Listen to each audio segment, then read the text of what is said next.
Hi there, and welcome to the first session of Evaluating Your Early Years Project. My name is Jen Raven, and I'm a white woman with red hair. And today I'm wearing a rusty orange coloured top, and my pronouns are she, her. I am presenting these two sessions with Vanessa Stansel, who you will meet a little later. In this first session, we are focusing on how to plan your evaluation and choose data collection tools. And then in the second session, we'll be looking at data analysis and what you then do with that analysis in terms of writing a report. So starting with creating your evaluation plan, we'd like to offer some starting points, frameworks, and considerations for planning a research and evaluation process. And zooming right out, there are three questions we can ask ourselves when beginning to think about an evaluation plan. Firstly, what do you want to learn? What do you hope you can show or discover about your project? Secondly, what can you learn? What is it actually possible to find out within the scope of the work? If you're wanting to measure change, what change can you link directly to the activity you're delivering? And what realistically do you have capacity for? And lastly, how can you know that you're learning it? What indicators or signs might you be looking for? What reflective practices do you have in place? And how are you triangulating or combining different perspectives to see where there is alignment and agreement between different people? And these are some considerations that you can keep returning to as you plan. The next step is to be more specific about the purpose of your evaluation. And there are some commonly agreed types of research question, which you can find in frameworks such as this, of which there are many variations on a theme. This is one of my favourites and one that felt most relevant to the types of research and evaluation that you're likely to be doing. So on this slide, on the right-hand side, there is an image, an infographic of 8 rectangular boxes, each with a heading with a different coloured background, and each has some example questions. And I've circled 3 categories in pink that we're going to spend time looking at today. We will dig into those in more detail. So they are exploratory, descriptive, and evaluative. So I'll come back to those in a minute. And then there are some other categories there too. So we've got definitional, contextual, strategic, explanatory, and generative. And we don't have time to go into all of those now, but I wanted to share this. If you find frameworks really useful, it's something you might want to come back to and learn a little more about. And on this slide, this is just another example of a very similar framework. I've got the same 3 categories highlighted. And in this example, there are a couple of different categories, which are comparative, correlational, and action-based. So again, something you can come back to if this feels interesting to you and your work. So let's dive into those 3 categories that I've highlighted. Firstly, exploratory. And this is about being very open to discovery. It's really useful when it's too early to know specifically what you want to find out. It involves open-ended questions, so often how or what. It's really useful for investigating new topics. You can use it to find or create themes without preconceived ideas. There's space for things to take unexpected twists and turns, and you're really setting out to be open to what those might be. With exploratory investigations, you're likely to focus on people's experience, perceptions, and feelings about a project or activity. You might not end up with definitive findings. Often, this kind of research leads to more questions. And then lastly, and importantly, for the work that we all do, it's really useful when you want to give time and space for your evaluation to be guided by the interests of children and other people that you're working with and for. Vanessa and I are working together on the research for Youth Music's Energiser Fund and the Energiser Learning Community. And our overarching research question for that is an exploratory one. So what can we learn when we co-create with 2 to 4-year-olds, their families, artists, practitioners, and communities? And then amongst other Energiser projects, there are exploratory questions like, what do we notice children sharing with us? What do we learn about children's needs and interests through this? How do disabled 2 to 4-year-olds experience the world? And what do families contribute to our sessions? And how can we use this understanding to co-create with them? This kind of research might look and feel like lots of ongoing observation, noticing, and reflecting together as a team. In relation to this, I really think about Whitnash Nursery. So again, they are an Energiser project. They use these kind of mind map walls. So on this slide, we've got an image of a white wall with kind of divided into a grid, covered with lots of photos and quotes and narrative connected together with string and tape. And they use this kind of process for adding and collating different bits of information and things they've noticed and images over time, and then spend time reflecting on what it's telling them, what the most interesting things are, and the themes and connections that are forming. Next up, we have descriptive.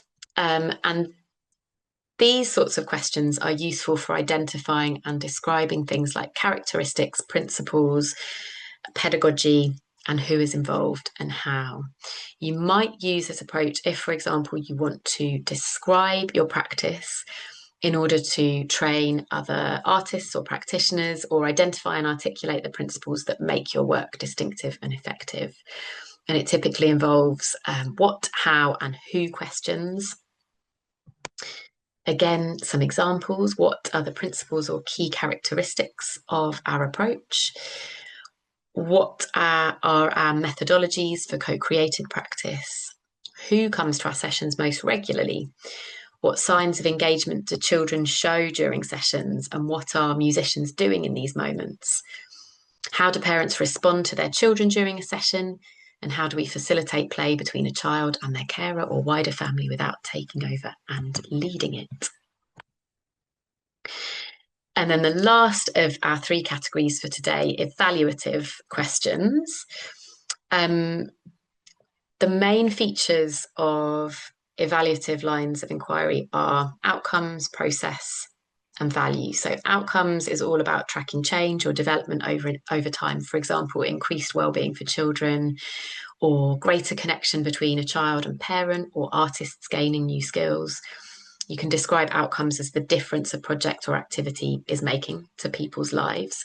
And the overarching questions there might be to what extent are intended outcomes achieved, and what are the conditions that enable these outcomes. Process is very much about how the project is being implemented, things like who is involved and how. And lastly, value. So for example, is the project providing good value for money? Not everyone is keen on the concept of equating creative work with monetary value, but some projects look at cost-benefit analysis or social return on investment, particularly in order to make the case to stakeholders who are economically minded. So, for example, Pie Factory Music, a creative youth centre in Ramsgate, they use this to demonstrate that for every £1 spent, Pie Factory Music delivers £1.54 in social and public sector savings. It's a very specialist sort of analysis. You're unlikely to do it in-house. You would likely bring someone in with this specialism, but it can be a really powerful thing in particular situations. With youth music evaluation, you don't need to focus on outcomes.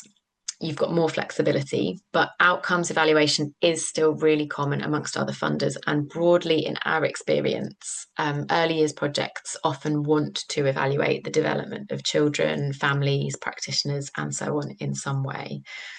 With this in mind, theory of change is a really useful tool. If you haven't used theory of change before, there's loads of guidance out there, and we'll share some of our favourites in the resources and references that accompany this presentation.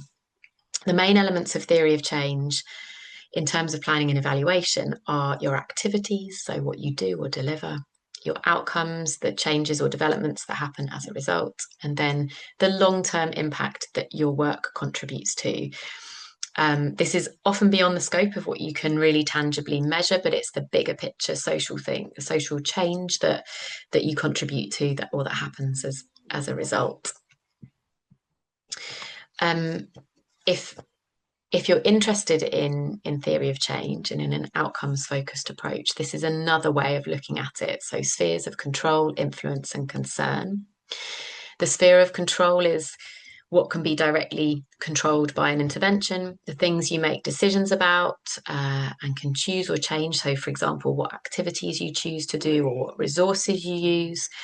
Your sphere of influence, so what can be directly influenced but not controlled. So, for example, how people respond. And as we describe the outcomes, changes or development they experience as a result of participating. And then lastly, your sphere of concern, so those long-term changes that are sought but can't be directly influenced by what you're doing. So that's just another way of looking at it. And a couple of examples of evaluative questions. What is the impact of children having control over public design outcomes, and how can art, creativity and play support early years development goals? Lastly, a few things to bear in mind, whichever type of research or evaluation you choose and whatever your questions are. You can think of evaluation as either summative, so looking back on what has happened once you reach the end, or formative, using evaluation to plan a future project or phase of work. Or you can think of it as an action research cycle, as demonstrated in this slide. So an ongoing cycle of planning, acting or doing the work, observing and collecting data, and then reflecting. And that's demonstrated here with those 4 stages linked together in a circle by blue arrows. And here also are some prompts to make sure you're planning realistically and ethically. With youth music evaluation, it's so helpful that you have an open approach so you can really define what it is you want to learn. You'll likely be balancing that with different needs from other funders. So what's that sweet spot where different funder requirements align? What does this tell you about where you want to focus? But also, if there were no funder requirements, what would you prioritise? The people involved in evaluation, is there clarity about who's doing what and when? Is everyone aligned about the evaluation purpose? Is there any training or skill development that needs to happen for the type of evaluation you've chosen? Are there any new systems you need to create to manage your data? How are the people involved in leading the evaluation, bringing self-awareness of their positionality and potential evaluation bias? What mitigations are in place for this? And who gets to decide what you're interested in evaluating, and how can you share this decision? So in some ways, I've given you lots of questions to help you find more questions, but that is often the nature of this work and of these explorations. And I hope that that gives you some prompts and starting points for planning. Hi everyone, I'm Vanessa Stansel. My pronouns are she, her. I'm a white woman in my 40s with wavy brown hair, and today I'm wearing a bright blue jumper and silver hoop earrings. So in this section, we'll be thinking about choosing your data generation tools. But before we do that, we wanted to say a little bit about ethics. Now, of course, ethical considerations ideally weave through every aspect of your work, even before you apply for funding. And it's a big topic. However, particularly with regard to data generation, there are a few key principles that it's helpful to keep in mind. So anyone involved and giving any form of data should give their consent. That consent should be voluntary, so it shouldn't be coerced or conditional, and it should be informed. So those people should know what will happen with their data and how it will be used.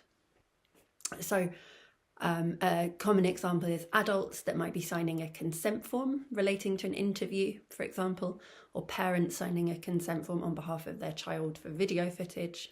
So they should have an option to say no without prejudice, and it should be explained how the video will be stored and analysed and shared.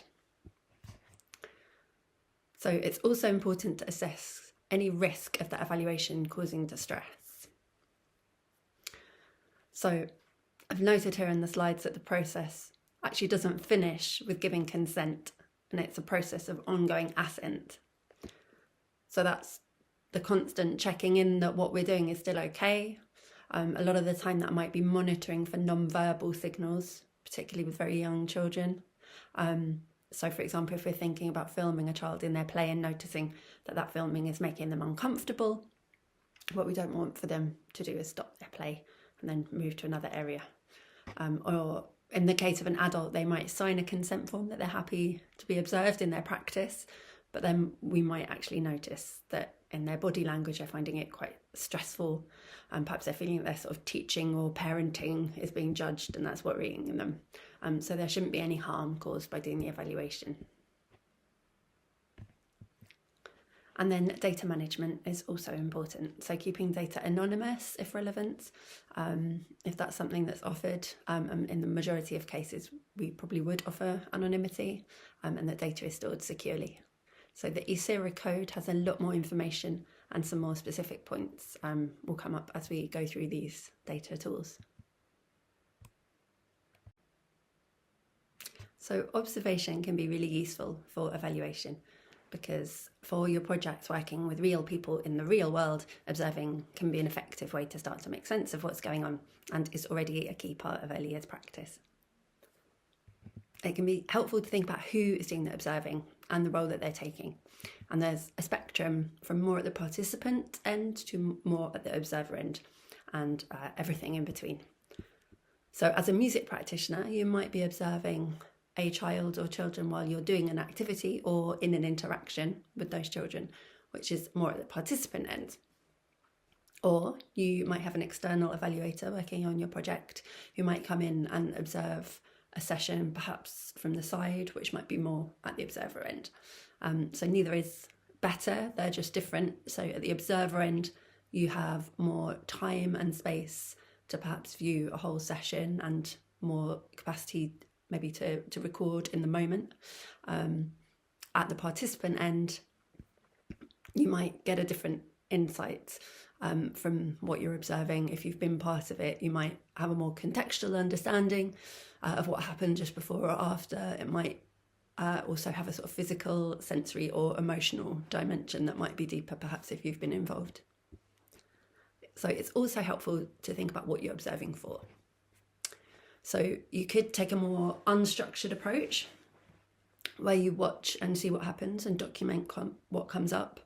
So that can be useful for the sort of exploratory approaches that Jen mentioned, where you want to sort of get the lay of the land a bit. Or you could think about some sort of framework or schedule in a more structured way. So you could follow focus children or case study children. So having a narrower number of children might allow for more depth, or might allow you to focus more on change over time for that child, if you're thinking more about that evaluative approach that Jen mentioned. Those children could be chosen randomly, they could be chosen deliberately, or if you're working collaboratively with other adults, there might be particular children that they're keen to support and know more about. Another approach to structuring it could be event sampling, so noting each time a particular thing happens. So that might be relevant if you've already got quite a clear line of inquiry you want to follow. So perhaps you're interested in music and children's engagement with storybooks. So you might be looking to note down observations every time a child goes to the book corner or engages with a book. You could also think about wow moments, which might be more oriented towards the sort of impact or outcomes and evaluative approaches that Jen mentioned. With wow moments, it sort of can be said that it's choosing the good things to talk about and sort of, cherry picking the high points, which is a risk and is a really valid point. But But you can also stay curious and use that as a sort of starting point for learning more. So maybe you find the same two children are always coming up in your wow moments. So you start to ask why is it for those children? And maybe that can kind of take you to a new place where something interesting learning can start. So these observations can be written or they can be captured via video. So the slide shows a photo of two children sitting on opposite sides of a drum, looking at each other, each holding a beater, as if they were getting ready to play. So there are lots of advantages to taking video. You can watch it back and catch things that you missed in the moment. You can share with other practitioners or with parents or with children themselves to stimulate further reflection. And it can be great and really engaging for dissemination. There are some challenges as well. It can be difficult to get consent, and you can find it creates an observer effect where either people perform for the camera, it changes the nature of the interaction, or it prompts people to withdraw, as we mentioned before.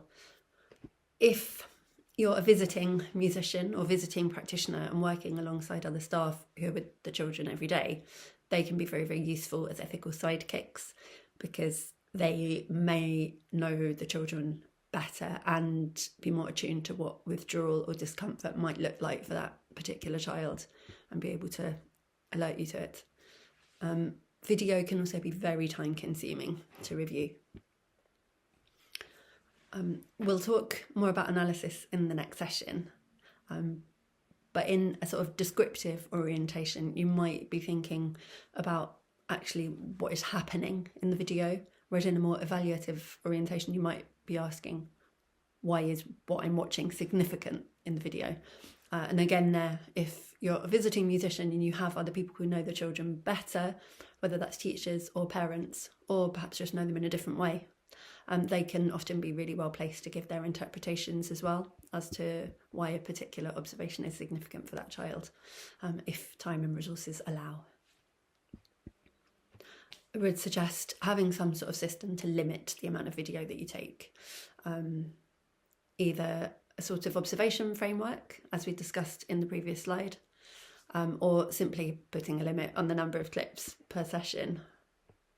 If you're in a nursery setting or other childcare setting, you might find practitioners you're working with are already taking video for observations and possibly sharing with carers on systems like Tapestry or Family. So there might also be opportunities there to streamline the workload and share reflections. The slide shows a photo of a drawing on the floor by some children in a nursery with a large pink patch and some pale green and yellow patches and lots of circles and lines around them and pieces of chalk on the floor. So we can observe and interpret what we see children do and say, but we can also observe and interpret the art and other creations that children make in the course of an activity. And going one step further, we can also think about what children can tell us themselves. So with developments in the field of children's rights, there's been a move towards seeing children as capable researchers who ethically have a right to have a say on the things that affect them. So the Mosaic approach was developed from a research project by Alison Clark and Peter Moss and takes its name from the idea of putting lots of little pieces together to build up a picture. So that might involve observation and interviews with children, but also children taking adults on tours, documenting their experience with cameras, making maps, or doing other drawings. So an advantage of this, of course, is making space for the voice of the child and their perspectives. Some people advocate that the data should be accompanied by children's verbal commentaries and reflective dialogues, as in the original project, so as not to impose adult interpretations. That raises questions, however, about how to include children who don't use words or verbal communication, and about the value of other forms of communication and art making as alternatives to verbal methods. A full Mosaic approach might be beyond the scope of your project, and a florbook approach could also be helpful. So florbooks are ongoing assessment and planning documents that are shared with the children in the form of scrapbooks. So they might have photos stuck in of children engaging activities, examples of children's work, things they've created, records of conversations or little quotes, all of which can be shared with the children and feed into future planning. And finally, diaries and journals. So the slide shows a photo of a blank notebook with 3 pens on top. So journals are something that practitioners might keep anyway as part of their practice, but which can also be used for evaluation. So that might be an individual journal that might be completed after a session, or it could be a journal completed jointly in a shared reflection session if you're working collaboratively with other adults. They can be really useful for focusing on practice and working relationships. They can be a good place to find out about some of the challenges. And because they can be written with time, they can offer space to reflect and process and be deep and offer rich detail. Where they're collected and analysed on an ongoing basis, they can also be really useful to inform action on the project. So I find them really useful for identifying any issues, making tweaks to the plan, planning training input, threads to explore in team meetings, that sort of thing. So they can be more of an open-ended reflection, more like a free-form personal diary, and that can lead to really varied responses and be really useful for exploratory approaches. Or you could think about some sort of framework or template or prompts. One of the challenges is that they can also create an unwieldy amount of data. I've experimented with some colleagues on making voice notes of their conversations with colleagues, which are brilliant for depth and range and much more practical for them, but do create a lot of work and are beyond the scope of a lot of projects. So I would recommend some sort of prompt or template. So prompts might include what happened in that session. So it could be a place to record observations of children or teachers or parents as relevant, using some of the structures that we've mentioned previously, like wow moments or focus child observations. Another prompt in a more evaluative type of question might be around what worked well today or what was challenging today. A question around planning for the future session. What will you do next as a result of today's session? Can start digging into the process and practitioner thinking a little bit more. Or a prompt like, what surprised you today? Might open up things if you're in a more exploratory space.